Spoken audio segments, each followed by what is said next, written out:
Welcome to another crochet tutorial. Today we're going to be focusing on the tools needed for a crochet project. The first is the most obvious, which is your yarn. And as you can see, yarns come in a variety of sizes. I have 3 here, from threads, which are small and used to make small detail work, such as this crocheted snowflake that my mother did many years ago, to your standard size, which is your worsted yarn. This is what it looks like. Okay, this is most often, probably the most often used yarn out there, used for afghans, used for clothing projects, hats, scarves, gloves, very common yarn. Then I have a yarn here that's a little bit more bulky, and this is a variegated yarn. And this is used for any project that you want that's just a little bit bulkier, a little bit bigger, some sweaters, still good for afghans, hats and scarves. It's just a variety of yarn so that people can make different projects to suit their taste. And then I'm going to show you a project that I made with this particular yarn. It's a knitting project, but it is a shawl that I am making, that you can see what it looks like when you work it up. Again, this is knit, not crochet. I do both. Then, once you have a yarn chosen, you're going to have crochet hooks. And as you can see, though it is a little dismembered or ordered at the moment, we have different size crochet hooks. The reason we have different size crochet hooks is because we have different sizes of yarn. This crochet hook is very, very small. You would not attempt to use this crochet hook with this yarn. It just wouldn't work. So you have different crochet hooks for the different sizes of yarn. And to know what size crochet hook to use with the yarn or thread you are using, each skein comes with a chart. Okay, tells you what size to use in knitting needles and in crochet hooks.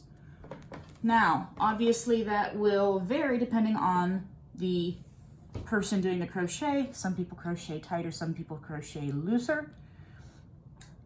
But you have a crochet hook that goes with your specific yarn. So your crochet hooks that are here in the middle are between sizes E through about an H. Great with the worsteds. Your smaller ones generally are listed in millimeters. I don't use them as often, but they're for your threads, which do come in a variety of sizes.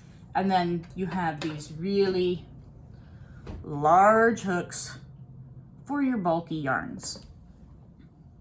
Another thing that it's helpful to have are stitch markers. These allow you to mark the right side of the fabric or the wrong side of the fabric. And I will be honest, in crochet, I very often place them at the corners of my piece so that I know where the ends are. Because if, like me, you lose track counting, these are a beautiful thing, particularly these ones here that open and hook through. And I got this set on Amazon. These were given to me. When people know that you crochet, a lot of times you get stuff. You also need a row counter, which is a simple little plastic mechanism that spins on both sides, and as it spins it changes the number so that you can keep track, especially in large projects, of which row you are on. Now, things that are helpful to have but not necessary are things like a large bowl. You can actually buy very beautiful crochet bowls. I do not advise against it.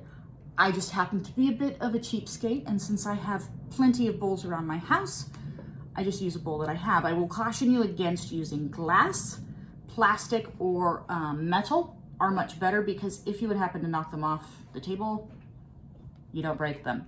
But this keeps your ball of yarn, any balls of yarn that you have like this, from rolling away.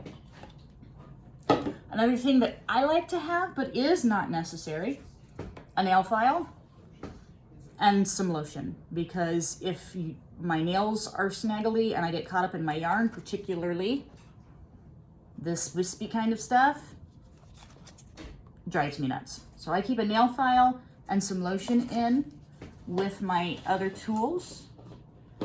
And then I found these on the internet, so credit to the folks who put those up there. I'm not going to try and tell you, just look on the internet.